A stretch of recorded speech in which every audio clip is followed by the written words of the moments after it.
Welcome to our first virtual reading mini lesson. Now, what I want you to do right now is I want you to pretend that you are in the back of our classroom on the carpet. I am on the rocking chair. I have that whiteboard next to me, and this is how we're doing our lesson. So, kind of pretend that you're there and follow along with me just like you would if we were having a lesson in the back carpet. So, what I thought was cool that I'd bring up first is that you took the poetry inventory on Friday. And if you look at some of the results here, 94% of you said that you've read a poem before. And 83% of you say you have a favorite poem. Some of you don't know the title, which is fine, but say that you do have a poem that you really like. And then if you go down here, 61% of you said that you've written poetry before. So that's really cool that a lot of you have been exposed to poetry and that some of you have even written it before. So I thought that was cool. I just wanted to show you those results because I looked at all of your answers on the survey and I appreciate that you were honest with them.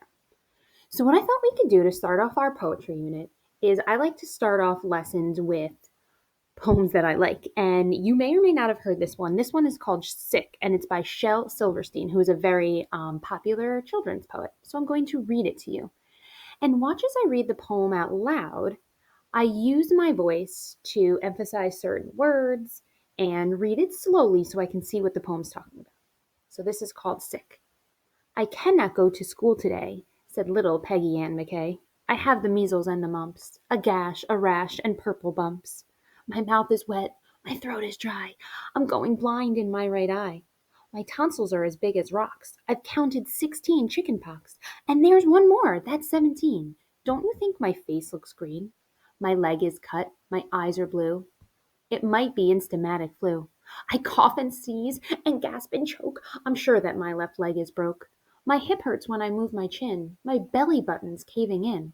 My back is wrenched, my ankle's sprained. My appendix pains each time it rains. My nose is cold, my toes are numb. I have a slither in my thumb. My neck is stiff, my voice is weak. I hardly whisper when I speak. My tongue is filling up my mouth. I think my hair is falling out.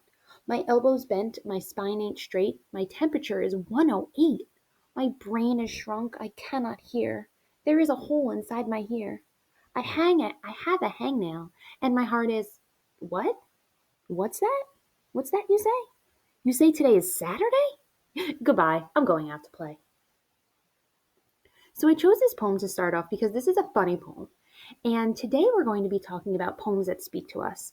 And this poem speaks to me because I think that the poet is saying that they are so sick that they can't go to school and they're giving so many reasons why they shouldn't go to school until the end when they say, what?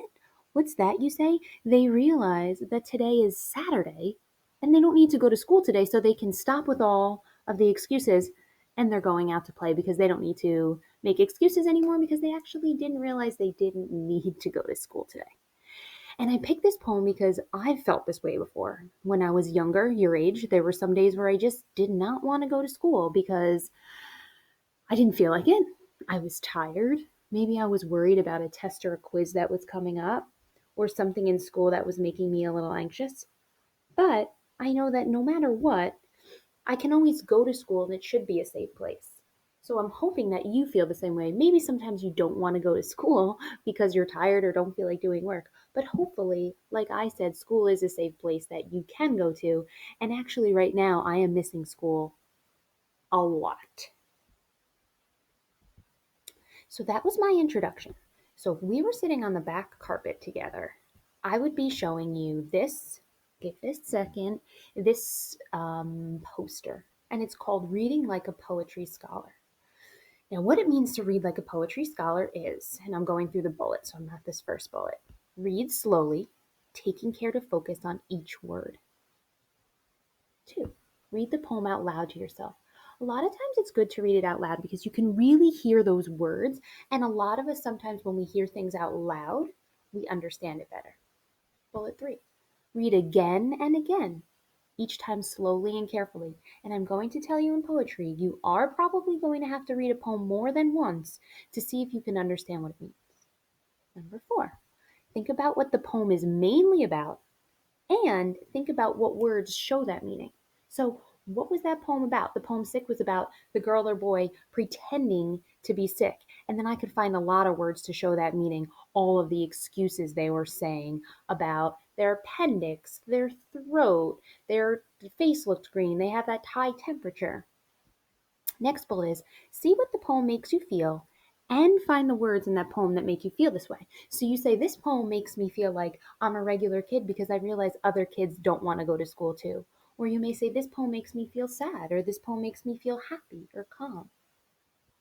Our next bullet, see what words, phrases, and lines strike you. Sometimes there's a line that stands out that strikes you. You're like, wow, that line was really cool. Or I can relate to that. Or wow, that is so sad or silly or whatnot.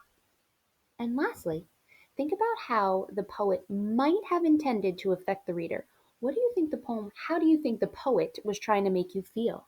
Or maybe what's the life message they're telling you? Or what are some images that they wanted you to have in your mind while you're reading? So I'm going to take these bullets. I'm going to read you a poem today. And I'm going to read it like a poetry scholar. And then I'm going to talk about what the poem means because it is a little tricky, this poem. So if you notice here, I am clicking on, it's called Poetry Packet. If you see up here on my screen, it's called Poetry Packet, which all of you have in your Google Classroom page today. And this is a packet. It's a lot of pages, and it's all different poems that we have put together for you. This is 20 pages long.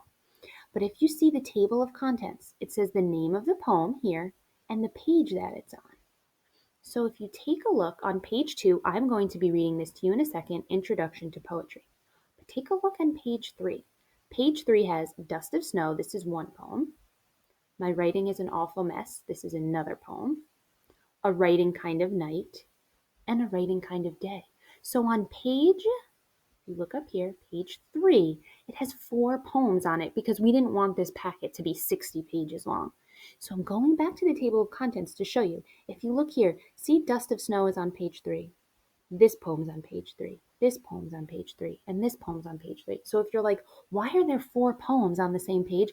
It's because we've condensed it to try to make everything fit so this packet is not 60 pages long.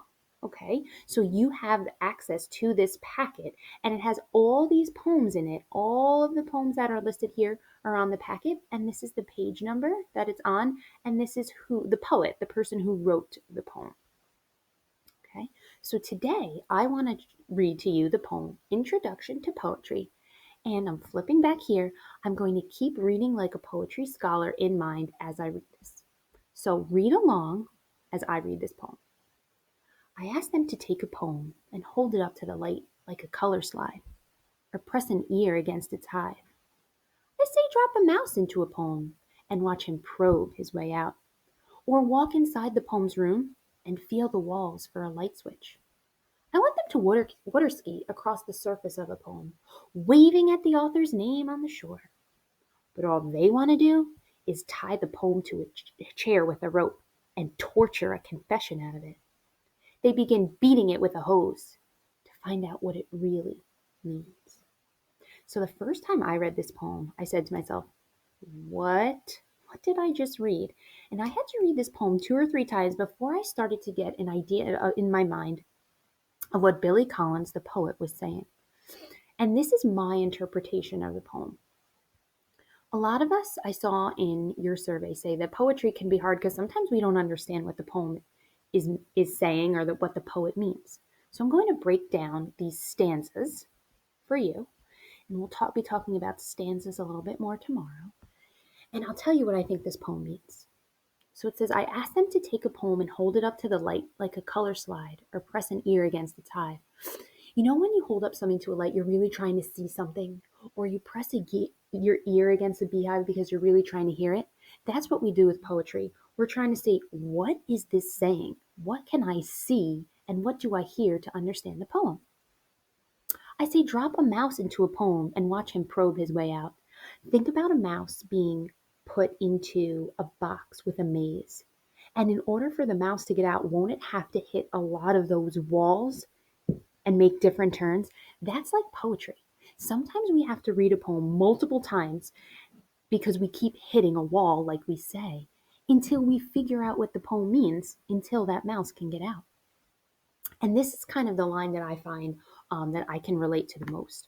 Or walk inside the poem's room and feel the walls for a light switch. Pretend that I invited you to my house and it was really dark. And I told you to come in and it was pitch black in my house and I didn't have any lights on. And I said to you, turn on the light switch. Well, since you don't know my house, you would be walking slowly, carefully, and feeling along for the light switch. And when you finally found one, you would flip it on and you'd be able to see. Well, that's like poetry. Sometimes when we first listen to a poem, it's like pitch dark. We have no idea what it's saying. And we may have to read it slowly and carefully. But finally, just like the light switch when we turn it on, we may understand it a little bit better the third or fourth time. Now here, this stanza is talking about, I want them to water ski across the surface of a poem, waving at the author's name on shore. The poet wants you to celebrate poetry. If you were water skiing and you finally did it without falling, you'd be so excited, waving to everyone on shore that's cheering for you. And that's what this poet wants you to do. Kind of treat the poet like a celebrity and wave to them when you understand. But I feel like this line is us a lot. But all they want you to do is tie the poem to a chair with a rope and torture a confession out of it. Sometimes don't you wish you could tie a poem to a chair, torture it, and be like, tell me what you mean because my teacher's making me say the meaning and I have no idea. And I feel like that's us a lot. We want to torture it and just be like, just tell us the meaning, rather than slowly taking our turns and our chances to figure out what it means. So, introduction to poetry, Billy Collins is trying to make a joke out of poetry, but saying, we may have to read it a few times, like being in a pitch black house looking for a light, but finally, when we get that light, we may be able to understand poetry a little better. And that was my lesson to you. Today, what you're going to do is you're going to go into your poetry packet and you can read any poems you want. And I would say read a few. And there might be some poems in here. I'm just flipping through the packet right now that you may know and some that you may not. Some of these poems are difficult and I'm going to be using them during our mini lessons so you don't have to do them all by yourself. But there are a lot of pages. Some like this we've taken pictures of, books, and some of them we've retyped in since we left a lot of our materials at school because we didn't think we'd be out this long.